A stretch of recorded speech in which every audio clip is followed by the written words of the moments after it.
মঙ্গলবার আনন্দময়ীর মার ১২৮তম জন্মবার্ষিকী উপলক্ষে আনন্দময়ী কালী মন্দিরে অনুষ্ঠিত হয় কুমারী পুজো। সোমবার রাত ১১টা থেকে বিভিন্ন রকমের অনুষ্ঠান করা হয় এই কালী মন্দিরে। তার সঙ্গে সৎসঙ্গ করা হয়েছে। মায়ের জন্ম সময় ২টা ৪৫ থেকে ৩টে পর্যন্ত মন্দিরে ধ্যান করা হবে বলে জানান এক পুরোহিত। বিশেষ অনুষ্ঠান শেষে সকাল ৫টা থেকে কুমারী পুজো শুরু হয়। প্রতি বছর নেই, এবছরও একইভাবে কুমারী পুজো পালন করা হয়। কুমারী পুজোর পর সূর্য উদয় থেকে শুরু করে সূর্যাস্ত পর্যন্ত কীর্তন অনুষ্ঠিত হবে। দুপুরবেলা মায়ের জন্মতিথি উপলক্ষে প্রসাদ বিতরণ করা হবে। এই জন্মতিথি উপলক্ষে কিছু সামাজিক কর্মকাণ্ডে যুক্ত রয়েছে মন্দির কর্তৃপক্ষ, যেমন বৃদ্ধাশ্রম ও অনাথ আশ্রমে মায়ের ভোগের থালা বিতরণ করা এবং ৫০০ জন গরিব দুস্থ মানুষদের মধ্যে বস্ত্র বিতরণ করা হয়। তাছাড়াও আগরতলা শহরের প্রত্যেকটা শক্তিপীঠে মায়ের পুজো করা হবে। ত্রিপুরেশ্বরী মায়ের মন্দির, কসবা কালী মন্দির, ১৪ দেবতা মন্দির এবং উমা মহেশ্বরী কালী মন্দিরে এই পুজো করা হয়। মায়ের জন্মদিন উপলক্ষে ৩রা মে থেকে শুরু করে ৯ মে পর্যন্ত সমস্ত কার্যক্রম সমাপ্ত হবে।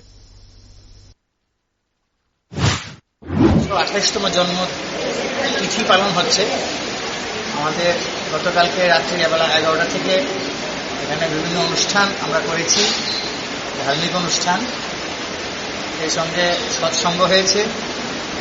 মায়ের যে জন্ম সময়টা ৩:৩০ থেকে ৩টে অবধি আমরা এখানে মৌন থাকি, ধ্যান করি।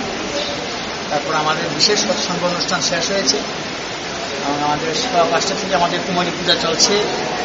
কুমারী পূজা সেই মায়ের জন্মতিথি উপলক্ষে প্রতি বছর হয়, এবছর আমরা সেটা পালন করছি।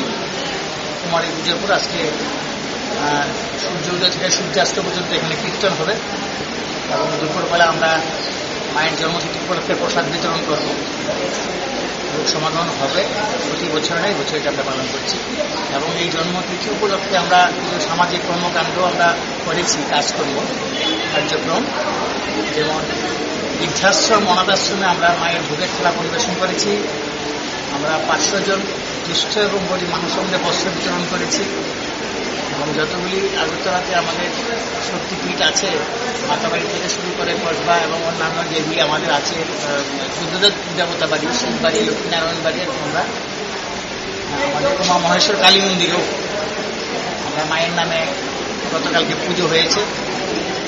এই সমস্ত অনুষ্ঠানের মাধ্যমে আজকে আমাদের মহাপ্রসাদের পর মায়ের জন্মদিন থেকে ৩রা মে থেকে আজকে ৯ মে পর্যন্ত আমাদের এই কার্যক্রম আজকে সমাপ্ত হবে।